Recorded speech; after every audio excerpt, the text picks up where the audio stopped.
Halo semuanya, kembali lagi di channel Halo Edukasi. Pada kesempatan kali ini, kita akan membahas mengenai macam-macam pemisahan campuran. Pemisahan campuran merupakan zat yang dibuat dengan menggabungkan dua atau lebih zat yang berbeda tanpa adanya sebuah reaksi kimia. Karena banyaknya zat yang ada, pemisahan campuran dibagi menjadi beberapa jenis, yaitu filtrasi. Filtrasi merupakan metode untuk memisahkan cairan dengan padatan. Proses filtrasi dilakukan dengan menggunakan filter. Filter atau kertas saring digunakan untuk memisahkan cairan dengan padatan yang tidak dapat larut berdasarkan perbedaan ukuran partikel.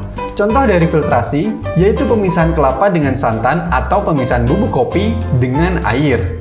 Dekantasi.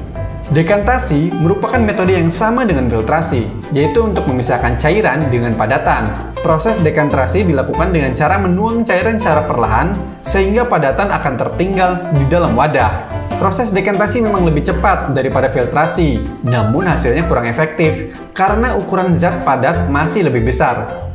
Contoh dari dekantasi yaitu memisahkan air dengan pasir. Sentrifugasi.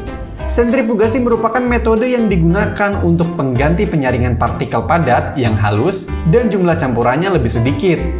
Proses sentrifugasi ialah dengan cara memasukkan cairan ke alat sentrifugasi, lalu partikel-partikel kecil yang ada akan mengendap ke bawah dan cairan tersebut akan berubah wujud. Contoh dari sentrifugasi adalah pemisahan susu menjadi susu krim dan pemisahan bubuk kapur dari air. Evaporasi. Evaporasi merupakan metode untuk memisahkan zat padat yang terlarut dari larutannya berdasarkan perbedaan titik didih.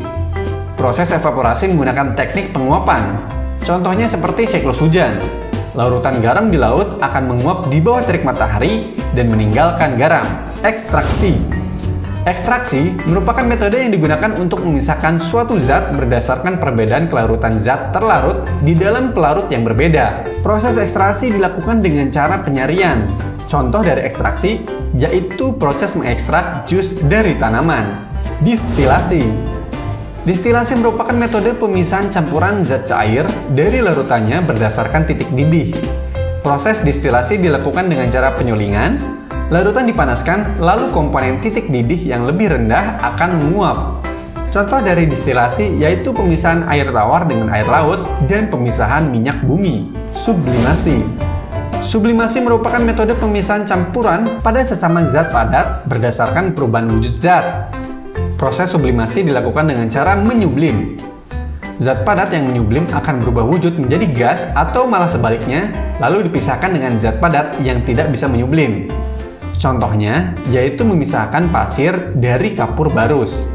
Rekristalisasi. Rekristalisasi merupakan pemisahan campuran dengan cara mengkristalkan atau mengendapkan zat terlarut dalam larutan yang awalnya berupa cairan. Proses rekristalisasi menggunakan suhu rendah untuk membuat cairan yang mengendap atau dengan cara melarutkan kristal dalam pelarut, kemudian mengkristalkan kembali. Contoh rekristalisasi yaitu proses pembuatan garam yang dilakukan oleh penambang di tepi pantai. Corong pisah. Corong pisah merupakan alat yang digunakan untuk memisahkan dua cairan yang tidak bisa larut. Cara kerja corong pisah dengan memasukkan dua cairan kemudian dibiarkan berdiri beberapa saat hingga membentuk dua lapisan dengan cara terpisah. Contoh yang menggunakan corong pisah yaitu memisahkan air dengan minyak. Kromatografi. Kromatografi merupakan metode pemisahan campuran yang terjadi karena perbedaan kelarutan zat-zat dalam pelarut. Cara kerja kromatografi yaitu suatu zat akan lebih dahulu larut dalam pelarut dan kurang terabsorpsi, kemudian akan bergerak lebih cepat. Contoh kromatografi biasanya dilakukan untuk menguji bahan pewarna yang digunakan dalam makanan atau untuk menguji tinta yang digunakan pada pemalsuan dokumen. Nah itulah tadi macam pemisahan campuran. Semoga penjelasan ini bermanfaat dan menambah pengetahuan.